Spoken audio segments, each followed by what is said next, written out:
Four phases of polling in the Uttar Pradesh elections are over and 231 seats have been covered. We now enter the fifth phase of polling in UP where 61 constituencies spread over 11 districts will go to polls on February 27. This is the Allahabad, Ayodhya, Amethi belt, and there are some very interesting contests in this phase. I am Rakesh Mohan Chaturvedi from the Economic Times, and we are going to discuss the fifth phase of polling in UP.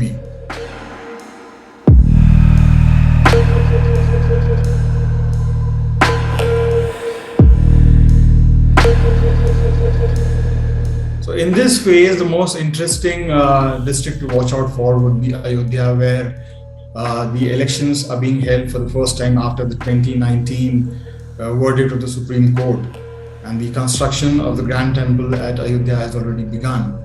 So BJP has been winning the Ayodhya seat in Faizabad district, which is now called, the district is now called Ayodhya. So the Ayodhya Assembly constituency here has been won by BJP since 1991, except for 2012, when the Samajwadi Party candidate Tej Narayan Pandey had won by a slender margin of 5,000 odd votes.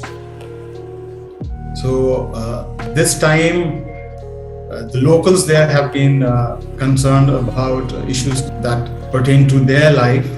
For example, the construction of the temple and the whole temple complex area has led to widening of roads, and some of the shopkeepers are unhappy.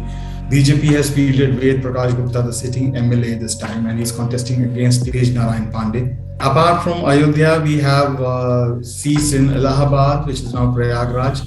There are two ministers in the fray. Siddharthnath Singh is contesting from Allahabad West constituency. From the Allahabad South seat, you have another minister in the fray, Nand Gopal Gupta Nandi, and he's a strong leader there.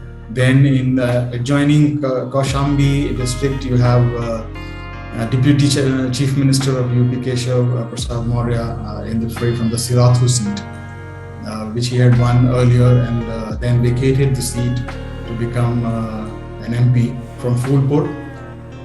So he is contesting this time from the Chitrakoot seat. And there was some protests earlier in that constituency after he had filed his nomination. And so this is another constituency to watch out for. Then you have Pooja Pal contesting on a SP ticket from the Chal constituency, which is also in that area. She is the widow of Raju Pal, a former BSP MLA who was killed by allegedly by the associates of Atiq Ahmed, who was a SP MP, and he is a local strongman who is lodged in the Ahmedabad jail. He is facing serious charges. In Pratapgarh, you have Raghuraj Pratap Singh, alias Raja Bhaiya, is contesting from his pocket borough of Gonda, and he has won that seat several times. He has also fielded a candidate from his newly launched party, Jansatta Dal Loktaantrik. He is, of course, likely to win. The victory margin is something that he's been talking about, and how he had won by more than 1 lakh votes in the last election, and he wants to increase the victory margin this time. His main contender is the Samajwadi Party candidate. Again, in Pratapgarh, you have the Rampur Khas constituency, where veteran Congress leader Pramod Tiwari's daughter Anuradha Mishra, alias Mona Mishra, is contesting, and this will be her third contest. She has won the seat twice, and she's aiming for a hat-trick this time. Priyanka Gandhi has campaigned for her on Friday. She again is a strong candidate there. So this is one of the few seats that Congress is likely to win in this election. In Allahabad, in the Karchana seat, Ujjwal Raman Singh, who is son of veteran Samajwadi Party leader Revati Raman Singh, is in the fray, and he's a sitting MLA. He had won in 2017 despite the BJP wave, and that is another interesting contest. Amethi used to be Congress first family pocket borough, but then Rahul Gandhi had lost that seat to Smriti Irani in 2019.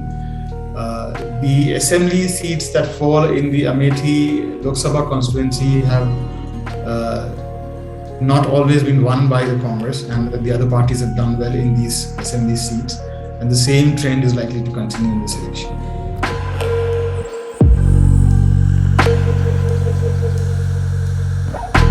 So as per the ADR report, there are a lot of candidates with criminal records who are in the fray in the fifth phase of UP elections. 141 candidates, or 21% of the candidates in this phase, have serious criminal charges. 39 constituencies out of the 61 going to polls in this phase have more than 3 candidates who have criminal charges against them. And these constituencies have been declared as red alert constituencies. Though the kin of Atiq Ahmed are not in the fray in this election, and Samajwadi Party has consciously tried not to field candidates from his family. Atiq Ahmed's wife, Shaista Parveen, was to contest on an AIMIM ticket from Allahabad West constituency, but she did not file her nomination papers. Raviraj Pratap Singh, alias Raja Bhaiya, has had criminal charges against him, and Mayawati had sent him to jail. He's in the fray in this phase. So, as the UP election moves towards east, towards the Purvanchal region, you find the number of candidates with criminal records going up.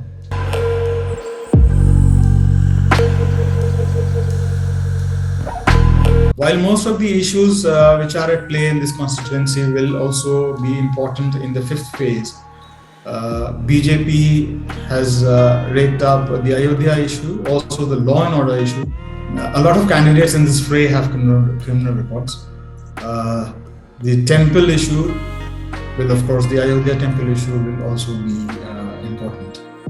BJP is also banking on the free grain distribution to BPL families, and is hopeful that this will fetch it votes in several constituencies. BJP had claimed at the start of the elections that it will do well in the eastern part of UP, and this will be put to test in the fifth phase and the remaining 2 phases, and polling will be held on March 3 and 7.